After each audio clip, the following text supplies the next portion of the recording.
Hello दोस्तों, कैसे हो आप सब। आशा करता हूँ कि सब अच्छे होंगे। तो चलिए आइए शुरू करते हैं आज की क्लास। और इस क्लास में हम यूटेट सितंबर 2023 के लिए पेपर 2 सामाजिक विज्ञान से एनसीईआरटी फिल्टर सीरीज का मॉक टेस्ट नंबर 9 करने वाले हैं। तो चलिए शुरू करते हैं दोस्तों क्लास को। तो दोस्तों अगर हम बात करते हैं कि इस क्लास में हम क्या करने वाले हैं, तो इस क्लास में हम क्लास 6 की एनसीईआरटी से हिस्ट्री का चैप्टर नंबर 4, चैप्टर नंबर 5 और चैप्टर नंबर 6 के क्वेश्चन आंसर करने वाले हैं। तो चलिए शुरू करते हैं दोस्तों क्लास को आज के पहले प्रश्न के साथ। आज के लिए जो दोस्तों पहला प्रश्न है प्रश्न नंबर 17। इससे पहले के 16 प्रश्न हम पिछली कक्षाओं में कर चुके हैं। अगर आपने उन क्लासों को नहीं देखा है तो उन क्लासों को भी जरूर जाकर देख सकते हैं। तो दोस्तों आज के लिए पहला प्रश्न है, हड़प्पा सभ्यता के नगरों की विशेषता के संबंध में सत्य कथन की पहचान करें।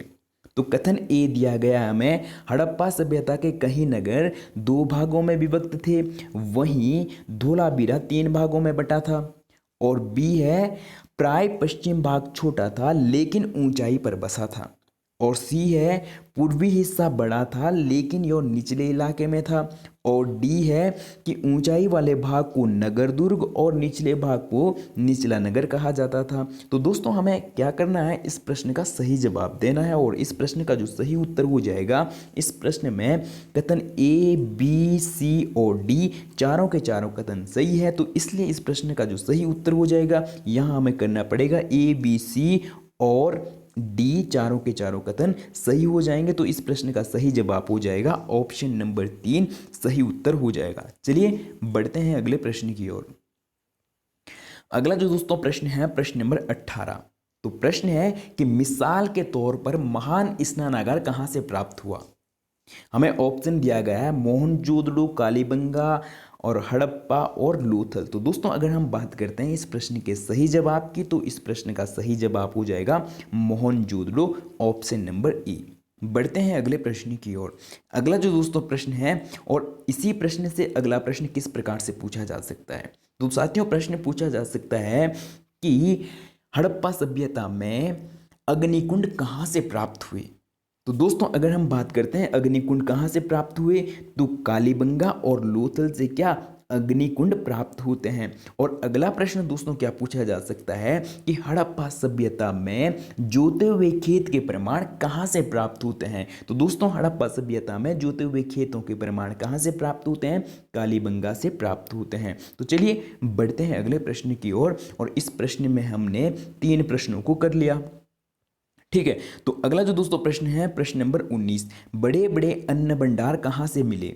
हमें ऑप्शन दिया गया है मोहनजोदड़ो, धोलावीरा और हड़प्पा और लोथल। तो दोस्तों इस प्रश्न का जो सही उत्तर हो जाएगा वो हो जाएगा ऑप्शन नंबर ए और सी और डी इस प्रश्न का सही उत्तर हो जाएगा, क्योंकि यहाँ से क्या मिले, अन्न भंडार मिले।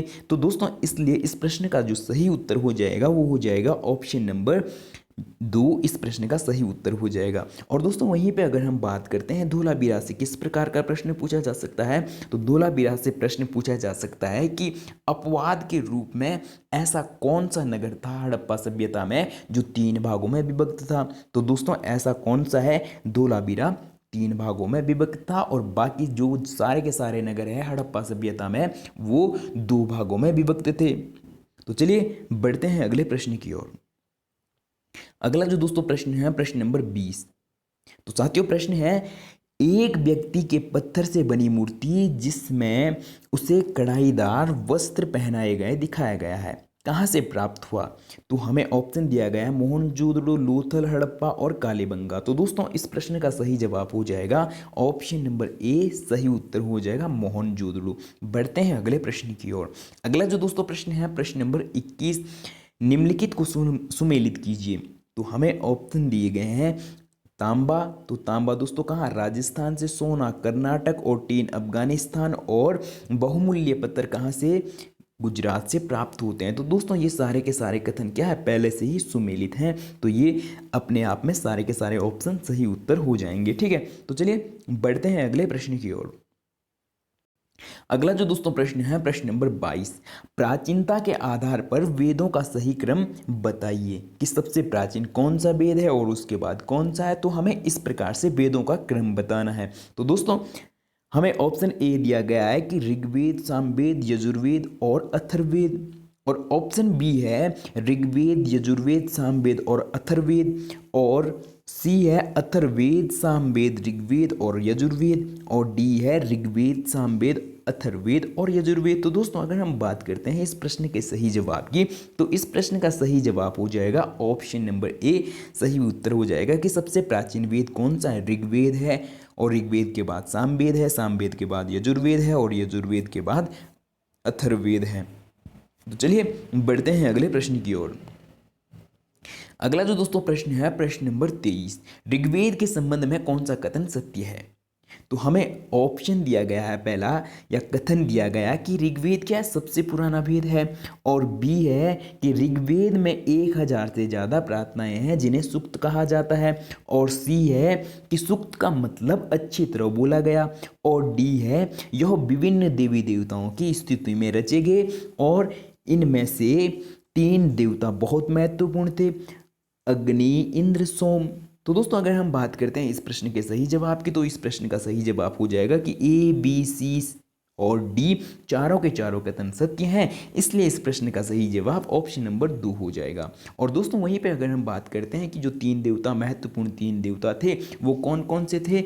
अग्नि दोस्तों आग के देवता, और इंद्र युद्ध के देवता, और वहीं अगर हम बात करते हैं सोम, तो सोम एक पेय पदार्थ था। तो चलिए बढ़ते हैं अगले प्रश्न की ओर। अगला जो दोस्तों प्रश्न है प्रश्न नंबर 24, ऋग्वेद का एक सूक्त में वार्तालाप के रूप में विश्वामित्र नामक ऋषि और देवियों के रूप में पूजित 2 नदियां डैश डैश कौन सी हैं। हमें ऑप्शन दिया गया है ब्यास और सतलुज, और गंगा और यमुना, गंगा और ब्रह्मपुत्र, और सिंधु और गंगा। तो दोस्तों इस प्रश्न का सही उत्तर हो जाएगा ऑप्शन नंबर ए। सही उत्तर हो जाएगा व्यास और सतलुज। बढ़ते हैं अगले प्रश्न की ओर। अगला जो दोस्तों प्रश्न है प्रश्न नंबर 25, एक व्यक्ति की कब्र में 33 सोने के मनके और शंख पाए गए और दूसरे कंकालों के पास सिर्फ कुछ मिट्टी के बर्तन ही पाए गए, ऐसे अवशेष कहाँ से प्राप्त होते हैं। तो दोस्तों इस प्रश्न का सही जवाब हो जाएगा कि ऐसे अवशेष कहाँ से, ब्रह्मगिरी से प्राप्त होते हैं। और अगला प्रश्न इसी पर इस प्रकार से पूछा जाएगा कि एक व्यक्ति की कब्र से क्या 33 सोने के मनके, कि ब्रह्मगिरी के एक कब्र से 33 सोने के मनके और शंख, और वहीं पे दूसरे व्यक्ति की कब्र से क्या है, कंकाल के साथ सिर्फ और सिर्फ क्या, बर्तन, मिट्टी के बर्तन के अवशेष पाए गए। तो ये किस प्रकार की या किस बात को प्रदर्शित करता है। तो दोस्तों ये सामाजिक भिन्नता को प्रदर्शित करता है कि भाई जो अमीर वर्ग है, अमीर वर्ग के कब्र से क्या 33 सोने के मनके और शंख मिल रहा है, और वहीं पे गरीब वर्ग के कब्र से क्या मिल रहा है, तो दोस्तों वहाँ पे सिर्फ और सिर्फ मिट्टी के क्या मिल रहे हैं, बर्तन मिल रहे हैं।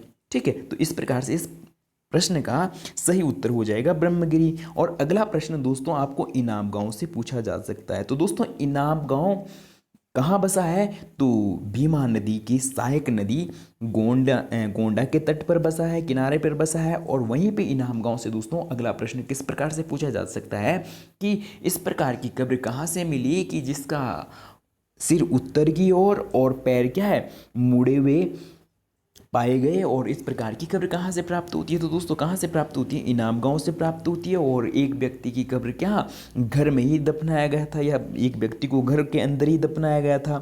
ठीक है, तो इस प्रकार के अवशेष कहाँ से प्राप्त होते हैं, या इस प्रकार की कब्रें कहाँ से प्राप्त होती है, तो दोस्तों इनाम गांव से होती है। तो चलिए बढ़ते हैं अगले प्रश्न की ओर। अगला जो दोस्तों प्रश्न है प्रश्न नंबर 26, वर्णों के संबंध में असत्य कथन को चुनें। हमें पहला कथन दिया गया है, या पहला ऑप्शन दिया गया है, पुरोहितों ने लोगों को 4 वर्गों में विभाजित किया जिन्हें वर्ण कहते हैं। पहला वर्ण ब्राह्मणों का था, उनका काम वेदों का अध्ययन और अध्यापन और यज्ञ कराना था। और कथन बी है, दूसरा स्थान शासकों का था जिन्हें क्षत्रिय कहा जाता था, और उनका काम युद्ध करना और लोगों की रक्षा करना था। और ऑप्शन नंबर सी है कि तीसरे स्थान पर विष या वैश्य, इनमें कृषक, पशुपालक और व्यापारी आते हैं। और डी है अंतिम स्थान शूद्रों का था और इन्हें अनुष्ठान करने का अधिकार था। तो दोस्तों हमें क्या करना है, वर्णों के संबंध में असत्य कथन की पहचान करनी है। तो दोस्तों अगर हम बात करते हैं ए, बी और सी, ये तीनों के तीनों कथन क्या है, सत्य हैं, लेकिन ऑप्शन नंबर डी या कथन डी क्या है, असत्य है। अंतिम वर्ग कौन सा था, शूद्रों का था, लेकिन उनके लिए अनुष्ठान करने का अधिकार नहीं था, वो अनुष्ठान नहीं कर सकते थे। ठीक है, तो चलिए बढ़ते हैं अगले प्रश्न की ओर और इस प्रश्न का सही जवाब ऑप्शन नंबर डी हो जाएगा। अगला जो दोस्तों कथन है, अगला जो प्रश्न है प्रश्न नंबर 27। तो दोस्तों प्रश्न है कि जनपद के संबंध में सत्य कथन को चुनें। तो कथन ए है कि महायज्ञ को कराने वाला राजा अब जन का राजा न होकर जनपदों का राजा माने जाना लगा। और बी है कि जनपद का शाब्दिक अर्थ जन के बसने की जगह होती है। ठीक है, तो दोस्तों अगर हम बात करते हैं इस प्रश्न के सही जवाब की, तो कथन ए और बी दोनों के दोनों सत्य है, इसलिए इस प्रश्न का सही जवाब ऑप्शन नंबर 2 हो जाएगा। ठीक है, तो चलिए बढ़ते हैं अगले प्रश्न की ओर। अगला जो दोस्तों प्रश्न है प्रश्न नंबर 28। तो दोस्तों प्रश्न है कि मगध के संबंध में असत्य कथन को चुने। तो हमें क्या करना है, मगध के संबंध में असत्य कथन को चुनना है। तो दोस्तों कथन ए है कि लगभग 200 साल के भीतर मगध सबसे महत्वपूर्ण जनपद बना या बन गया। और बी है कि मगध के दो बहुत शक्तिशाली शासकों में से बिंबिसार और अजातशत्रु थे। और सी है कि ब्रह्मपुत्र और सोहन जैसी नदियां मगध से होकर बहती थी। और डी है कि राजगृह कई सालों तक मगध की राजधानी बनी रही और बाद में पाटलिपुत्र को राजधानी बनाया गया। तो दोस्तों अगर हम बात करते हैं इस प्रश्न के सही उत्तर की, तो हमें असत्य पूछा था और असत्य कौन सा हो जाएगा दोस्तों, ऑप्शन नंबर सी असत्य हो जाएगा। क्यों, क्योंकि बताया गया है कि ब्रह्मपुत्र और सोहन जैसी नदियां मगध से होकर गुजरती थी। दोस्तों ब्रह्मपुत्र और सोहन जैसी नदियां कहाँ, मगध से होकर नहीं गुजरती है, तो इसलिए ये क्या हो जाता, असत्य हो जाता। और हमें प्रश्न में असत्य पूछा है, तो इसलिए असत्य ही सत्य हो जाएगा, ऑप्शन नंबर सी। तो चलिए बढ़ते हैं दोस्तों अगले प्रश्न की ओर। अगला जो दोस्तों प्रश्न है बहुत बहुत इंपॉर्टेंट प्रश्न है, वज्जी के संबंध में असत्य कथन को चुने। तो कथन ये है कि वज्जी में अलग अलग किस्म की शासन व्यवस्था थी, कि जो वज्जी है, वज्जी में क्या अलग किस्म की शासन व्यवस्था थी, जिसे गण या संघ कहते हैं। और ऑप्शन नंबर बी है कि गण या संघ में कई शासक होते थे और कभी कभी लोग एक साथ क्या शासन करते थे, जितने भी शासक होते थे ना, वो सारे के सारे शासक क्या करते थे, एक साथ शासन करते थे, जिसमें से प्रत्येक व्यक्ति राजा कहलाता था। और ऑप्शन नंबर सी है कि ये राजा सभी विभिन्न अनुष्ठान को एक साथ संपन्न कराते थे और सभाओं में बैठकर यो बातचीत, बहस और वाद विवाद के जरिए तय करते थे कि क्या करना है और किस प्रकार करना है। और डी है अनुष्ठानों और सभाओं में स्त्रियों, दास और कामगार हिस्सा ले सकते थे। तो दोस्तों हमें इस प्रश्न के बारे में क्या असत्य कथन की पहचान करनी है, तो असत्य कौन सा हो जाएगा, ए, बी और सी सत्य है, इसलिए ऑप्शन नंबर डी असत्य हो जाएगा। क्यों असत्य हो जाएगा, तो दोस्तों अनुष्ठान और सभाओं में कौन किसको, स्त्री और दासों और कामगारों को शामिल होने की क्या है, अनुमति नहीं थी। ठीक है, तो इसलिए ऑप्शन नंबर डी असत्य हो जाएगा। तो चलिए बढ़ते हैं दोस्तों अगले प्रश्न की ओर। अगला जो दोस्तों प्रश्न है ये आज के लिए अंतिम प्रश्न है। तो दोस्तों अगर आप हमारे सारथी कोचिंग सेंटर में पहली बार हो तो चैनल को सब्सक्राइब, वीडियो को लाइक और साथ में वीडियो को ज़्यादा से ज़्यादा शेयर करना ना भूलें। तो दोस्तों और साथ में एक कमेंट करके ज़रूर बताएं कि आपको हमारी वीडियो कैसी लगती है और आपके 14 में से कितने प्रश्न सही हुए हैं। ठीक है, तो दोस्तों अंतिम प्रश्न है कि सत्य कथन चुने। अजातशत्रु वज्जी संघ पर आक्रमण करना चाहता था, कि जो अजातशत्रु है, अजातशत्रु कहाँ, वज्जी संघ पर आक्रमण करना चाहता था। और इसके लिए वो क्या करते हैं, उन्होंने अपने मंत्री वस्कार को बुद्ध के पास सलाह के लिए भेजा। तो दोस्तों अगर हम बात करते हैं इस प्रश्न के सही जवाब की, तो कथन ए और बी दोनों के दोनों सत्य हैं, इसलिए इस प्रश्न का सही जवाब ऑप्शन नंबर 3 हो जाएगा। तो दोस्तों चलिए आज के लिए इतना ही। वीडियो में पूरा बने रहने के लिए बहुत बहुत धन्यवाद, और इस प्रकार की और वीडियो देखने के लिए हमारे चैनल को सब्सक्राइब, वीडियो को लाइक और साथ में वीडियो को ज़्यादा से ज़्यादा शेयर करना ना भूलें। तो चलिए आज के लिए इतना ही।